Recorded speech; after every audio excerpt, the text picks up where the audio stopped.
Sekarang di tanah air kita ini makna silaturahmi menjadi lebih sangat umum. Sehingga kalau kita berkunjung kepada siapapun kita katakan kita menyambung silaturahmi. Padahal tidak semua orang adalah rahim kita. Tidak semua orang adalah kerabat kita. Ya. Sampai dibuat acara namanya acara reuni dalam rangka silaturahmi. Reuni lulusan SMA 2 tahun 95 misalnya. Orang-orang berkumpul dari mana-mana dalam rangka silaturahmi. Padahal itu bukan rahim mereka. Itu kunjungan ketemu dengan kawan-kawan, tapi itu bukan rahim. Itu bukan kerabat yang dimaksud dengan dalam silaturahmi. Ya. Seperti seorang mengatakan, ayo kita kunjungan ke ustadz, kita silaturahmi dengan ustadz. Padahal ustadz dari suku lain, dia dari suku lain. Tidak ada hubungan sama sekali secara nasab. Sehingga makna silaturahmi menjadi pudar. Sehingga orang-orang tatkala mengadakan reuni, dia menyangka sudah menyambung silaturahmi. Padahal silaturahmi yang sungguhnya ayahnya, ibunya, saudara-saudaranya tidak dia pedulikan. Dan ini salah. Seorang menyangka sudah menyambung silaturahmi padahal belum sama sekali. Ya. Dari sini kita harus paham apa itu silaturahmi, ya, sehingga kita bisa menjalankan ibadah ini dengan baik. Ya. Hadirin hadirat yang dirahmati oleh Allah Subhanahu Wa Taala, ya. Sungguhnya terlalu banyak ayat dalam Al-Quran menyuruh kita untuk lebih utama berbuat baik kepada karib kerabat daripada yang lainnya. Saya akan menyebutkan beberapa ayat tentang perintah Allah Subhanahu Wa Taala untuk mendahulukan berbuat baik kepada kerabat, terutama yang punya hubungan nasab daripada selain mereka. Contoh seperti firman Allah Subhanahu Wa Taala dalam surat Al-Baqarah ayat 83, wa id akhadna mitsaqa bani Israila la ta'buduna illallah wa bil walidaini ihsana wa dzil qurba wal yatama wal masakin wa qulu linnasi husna. Kata Allah, dan tatkala kami mengambil perjanjiannya dari Bani Israel, perjanjian Allah ambil dari Bani Israel, la ta'buduna illallah, janganlah kalian beribadah kecuali hanya kepada Allah. Wa bil walidaini ihsana, dan berbaktilah kepada kedua orang tua, wa dzil qurba, dan berbuat baiklah kepada karib kerabat. Setelah itu baru Allah mengatakan wal yatama wal masakin, dan berbuat baiklah kepada anak yatim dan orang-orang miskin. Ternyata Allah mendahulukan penyebutan karib kerabat daripada anak-anak yatim dan orang-orang miskin. Dan ini ternyata Allah sudah perintahkan bukan hanya kepada umat Islam, bahkan kepada Bani Israel. Karena masalah berbuat baik kepada karib kerabat ini adalah disepakati oleh para anbiya. Seluruh nabi menyuruh untuk menyambung silaturahmi. Seluruh nabi menyuruh untuk menyambung silaturahmi. Di antaranya Bani Israel Allah suruh untuk menyambung silaturahmi, dan Allah menyebutkan berbuat baik kepada karib kerabat lebih didahulukan daripada anak yatim dan orang-orang miskin. Ya, contoh firman Allah Subhanahu Wa Taala dalam surat Al-Baqarah juga 177. Kata Allah Subhanahu Wa Taala, "Laisal birra an tuwallu wujuhakum qibala al-masyriq wal maghrib, walakinnal birra man amana billahi wal yawmil akhir wal malaikati wal kitabi wan nabiyyin wa atal mala ala hubbihi dzawil qurba." Kata Allah Subhanahu Wa Taala, bukanlah kebajikan yang sungguhnya kalian mengarahkan wajah kalian ke arah timur ataupun ke arah barat. Akan tapi kebajikan yang sungguhnya adalah orang yang beriman kepada Allah dan beriman kepada hari akhirat dan beriman kepada malaikat dan kitab-kitabnya dan beriman kepada para nabi. Kemudian kata Allah, wa atal mala ala hubbihi dzawil qurba, dan orang yang memberikan harta yang dia cintai kepada karib kerabatnya. Ini isyarat bahwasanya dalam masalah menyambung silaturahmi perlu pengorbanan. Di antaranya memberikan harta kepada karib kerabat, bahkan harta yang kita sukai, Sebagian orang kalau bantu kakaknya, dia bilang, "Kak, ini ada mesin cuci buat kakak. Ini masih bagus tapi lagi rusak, nanti perbaiki." Sebenarnya masih bagus, semua lagi rusak ya. Atau barang-barang bekas dia kasih kepada, ini tidak mengapa, boleh ya. Tetapi itu bukan yang utama. Yang utama kata Allah Subhanahu Wa Taala, wa atal mala ala hubbihi. Dia memberikan harta yang dia cinta harta tersebut. Kepada siapa? Kepada karib kerabat. Latih diri kita kalau kita ingin beri hadiah kepada kakak, kepada ibu, kepada adik, kepada tante, kepada bibi, barang yang kita sukai. Seakan-akan kita beli buat diri kita sendiri, kita hadiahkan kepada mereka. Ya. Baru Allah berkata, wal yatama wal masakin wa binas sabil wasail wa fir riqab. Bayangkan Allah dahulukan menyebutkan karib kerabat, baru Allah sebutkan anak-anak yatim, orang-orang miskin, orang ibnu sabil, yaitu orang musafir yang kehabisan bekal, wasailin, orang-orang peminta-minta, wa fir riqab, dan orang-orang para budak. Bayangkan, Allah lebih mendahulukan penyebutan tentang apa? Karib kerabat. Demikian juga dalam surat An-Nisa ayat 36, kata Allah Subhanahu Wa Taala, wa'budullaha wa la tusyriku bi syai'a wa bil walidaini ihsana wa bidzil qurba wal yatama wal masakin wal jari dzil qurba wal jaril junubi was sahibi bil jambi wa bin sabil dan seterusnya. Kata Allah, sembahlah Allah saja dan jangan berbuat syirik sama sekali. Dan berbaktilah kepada kedua orang tua kalian dan berbuat baiklah kepada karib kerabat kalian dan kepada anak yatim, kepada orang miskin, kepada tetangga, tangga jauh, tangga dekat, ya, dan seterusnya. Ternyata Allah lebih mendahulukan penyebutan tentang karib kerabat, dan ayat seperti ini banyak, ya. Seperti kata Allah, wa atidzal qurba haqqahu wal miskina wa binas sabil, dan berikanlah karib kerabat haknya dan berikanlah kepada orang miskin dan orang musafir yang kehabisan bekal. Jadi berbuat baik kepada kerabat itu lebih diutamakan daripada selain kerabat. Makanya kata para ulama, barang siapa yang bersedekah kepada kerabat, dia mendapatkan 2 pahala. Pertama, pahala sedekah, yang kedua pahala silaturahmi. Pertama dia dapat pahala sedekah, kedua pahala silaturahmi. Nah, sebagian orang tadi saya katakan sama kawan-kawannya luar biasa, dia sering bantu kawan-kawannya. Kalau kawannya datang luar biasa, dia jamu dengan luar biasa. Tapi kalau omnya yang datang, kakaknya datang, dia bermuka masam, tidak ramah, tidak menyambut dengan baik, seakan-akan menunjukkan keangkuhannya. Ini tidak benar seperti ini. Sama orang jauh baik, sama orang dekat kurang baik. Ya. Kita harus punya skala prioritas dalam beramal saleh. Ya. Jadi, ya, lihatlah, ya, bagaimana berbuat baik kepada orang dekat, pahalanya lebih besar. Contoh, seperti kata Nabi SAW, dirhamun dinarun anfaqtahu fi sabilillah. Sekeping dinar yang kau infakkan di jalan Allah. Wa dinarun anfaqtahu fi raqabah. Sekeping dinar yang kau keluarkan untuk membebaskan budak. Dinarun anfaqtahu ala miskin. Sekeping dinar yang kau keluarkan untuk fakir miskin. Wa dinarun anfaqtahu ala ahlik. Sekeping dinar yang kau infakkan untuk istrimu. A'dhamuhu ajran alladhi anfaqtahu ala ahlik. Yang paling besar pahalanya yang itu kau infakkan kepada istrimu. Ya. Maka semakin orang itu punya hubungan dekat dengan kita, maka semakin utama untuk kita berbuat baik kepada orang tersebut. Di sini para hadirin hadirat yang Allah Subhanahu wa taala, kita perlu tahu siapa itu yang disebut dengan rahim. Siapa yang disebut dengan kerabat yang hendaknya kita utamakan untuk berbuat baik kepada mereka. Ketahuilah setiap orang itu punya kerabat dari 3 sisi. Dia punya kerabat dari 3 sisi. Pertama dari sisi nasab, yang kedua dari sisi pernikahan, yang ketiga dari sisi persusuan. Ya. Dari nasab, ya, kita punya kerabat dari nasab, yaitu satu mbah misalnya. Kita punya nasab dari sisi bapak, dari sisi ibu. Setiap kita punya hubungan kekerabatan dengan kerabat-kerabat kita dari sisi darah, nasab, ya, dari sisi bapak maupun dari sisi ibu. Misalnya satu mbah dari sisi bapak, satu mbah dari sisi ibu. Dan itu banyak sekali, ya, kerabat kita, ya. Apalagi seperti saya sendiri orang Bugis, ya, kakek saya, ya, Haji Latedde itu nikah 2, ya.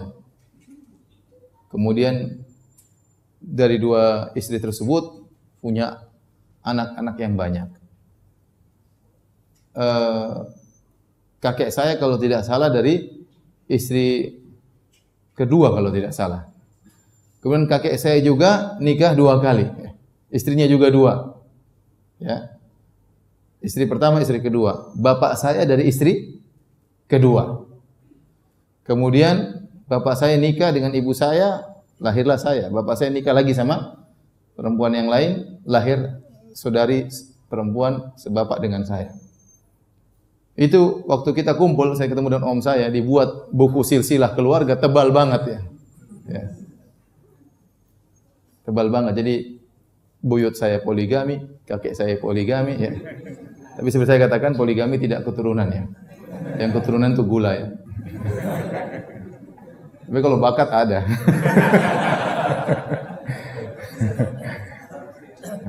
Ya, kalau nggak ada poligami, saya nggak muncul di dunia ini. Jadi salah satu manfaat poligami muncullah namanya Firanda Andirja. Ya. Karena kalau kakek saya dulu nggak poligami, saya tidak muncul di alam semesta ini. Baik. Jadi mau saya, ini kalau saya kumpulkan buku kerabat ini sangat banyak dan tebal, ya. Si fulan bapaknya, sudah cabang-cabang, sepupu pertama, sepupu kedua, banyak sekali. Ya. Apakah kita semua harus menyambung silaturahmi kepada semua orang ini? Jawabannya tentunya tidak, ada tingkatan-tingkatannya. Ada tingkatannya, ya. Yang paling utama untuk kita sambung adalah ring satu.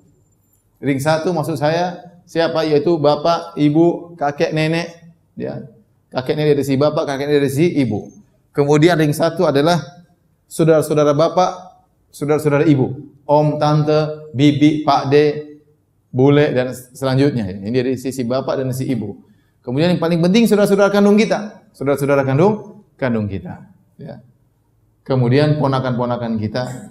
Itu juga adalah rahim-rahim kita. Yang paling utama adalah kerabat yang masih punya hubungan mahram dengan kita. Ini yang paling utama. Nanti insya Allah akan kita jelaskan. Ini kerabat model pertama. Kerabat model kedua adalah kerabat karena al-musaharah, karena pernikahan. Karena pernikahan. Saya menikah dengan istri saya, maka saya punya kerabat-kerabat yang baru. Yaitu ipar-ipar saya, itu kakak istri saya 12 bersaudara. Ya. Dengan saya menikah dengan istri saya, maka saya punya 11 ipar. Ya. 11 ipar.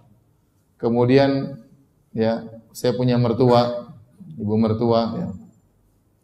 Kemudian ponakan istri juga sangat banyak. Dari 11 orang itu punya ponakan juga sangat banyak. Dan akhirnya saya punya kerabat yang sangat banyak gara-gara saya menikah dengan istri saya ini. Ya. Kalau mau tambah kerabat lagi, ya tinggal nikah lagi, banyak lagi kerabat baru lagi. Jadi itu namanya kerabat karena pernikahan. Kerabat karena pernikahan. Yang ketiga namanya kerabat karena persusuan. Jadi misalnya saya menyusui pada seorang wanita. Wanita ini dia punya anak-anak perempuan 5 orang misalnya. Waktu saya menyusui kepada wanita ini, ibu ini, 5 kali sampai saya kenyang, saya nyusui, kemudian saya berhenti. Saya nyusui lagi, mungkin siang saya nyusu sama dia, kemudian saya kenyang. Besoknya sudah kedua tadi. Besoknya saya nyusu lagi di pagi hari, saya kenyang. Kemudian sorenya saya nyusui lagi sampai saya kenyang, sudah keempat. Malamnya saya nyusui lagi sampai kenyang, maka sudah 5 kali apa? Persusuan. Ya, kalau sudah 5 kali persusuan, maka saya menjadi anak susu ibu tersebut, dia jadi mahram saya, jadi ibu susuan saya. Nah, suaminya jadi bapak susuan saya. Anak-anaknya jadi saudari susuan saya, jadi mahram saya. Ini juga kerabat dari persusuan. Kata Nabi sallallahu alaihi wasallam, "Yahrumu minar radha'ah ma yahrumu minan nasab." Gara-gara persusuan bisa menimbulkan kemahraman sebagaimana yang ditimbulkan oleh karena nasab. Nah, ini semua kerabat. Apakah semua kerabat ini yang dimaksud dengan rahim, yang dimaksud oleh Allah agar kita menyambung silaturahim? Maka pendapat yang dijelaskan oleh para ulama, yang dimaksud rahim yang harus kita sambung itu adalah jenis pertama, rahim karena nasab. Adapun kekerabatan karena pernikahan ataupun kekerabatan karena satu susuan, maka ini juga kita dianjurkan untuk berbuat baik kepada mereka. Namun tidak sekuat tatkala kita diperintahkan untuk menyambung silaturahmi.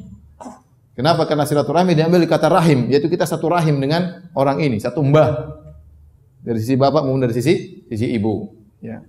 Maka yang paling utama adalah menyambung rahim yang satu nasab dengan kita. Ini perlu saya sampaikan kenapa? Agar antum terutama laki-laki harus punya skala prioritas. Ya. Benar bahwasanya kita perhatian terhadap keluarga istri, benar. Keluarga istri, ipar-ipar kita perhatikan. Tapi mereka kalau kita klasifikasikan mereka nomor 2. Yang paling utama adalah kerabat rahim kita sendiri.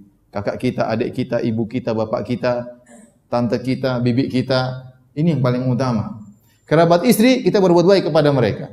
Kita berbuat baik kepada mertua, kepada ipar-ipar, dan kita suruh istri kita berbuat baik sama mereka. Kalau istri kita berbuat baik sama keluarga-keluarganya, berarti dia yang menyambung silaturahmi.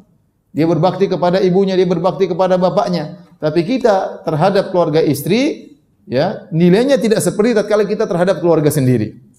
Ini perlu kita camkan, ya, terutama kepada para suami. Kenapa? Karena di Indonesia ini ada fenomena bahwasanya keuangan suami dipegang oleh istri, sehingga gaji suami semua dia berikan kepada istri, sehingga akhirnya istrinya yang mengatur uangnya. Tatkala istrinya mengatur uangnya, kalau kebetulan istrinya istri yang soleh, masya Allah, dia bilang, "Mas, jangan lupa kirimkan uang buat orang tuamu. Mas, jangan lupa bantu kakakmu. Mas jangan lupa bantu adikmu, ya. Mas jangan lupa, dan itu luar biasa, dan ada istri-istri seperti itu ya. Maksud saya, sebaliknya ada wanita yang tidak seperti itu. Dia pegang uang suaminya, kemudian semua uangnya dia olah, dia bantu bapaknya, ibunya, sementara bapak dan ibu suaminya kurang diperhatikan. Dia bantu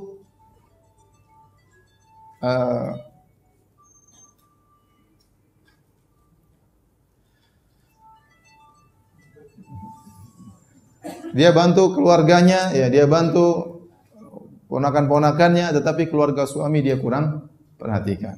Ini hati-hati para ikhwan, ya jangan sampai demikian. Sebagian orang dia bikin perusahaan, yang memegang perusahaan tersebut semua keluarga istrinya. Omnya istrinya, paman istrinya, kakak istrinya, adik istrinya, sementara keluarga sini dia kurang perhatikan. Ini orang tidak menyambung silaturahmi. Ini orang salah dalam skala prioritas. Ya, kita berbuat baik sama keluarga istri, tapi keluarga kita lebih utama karena mereka rahim kita.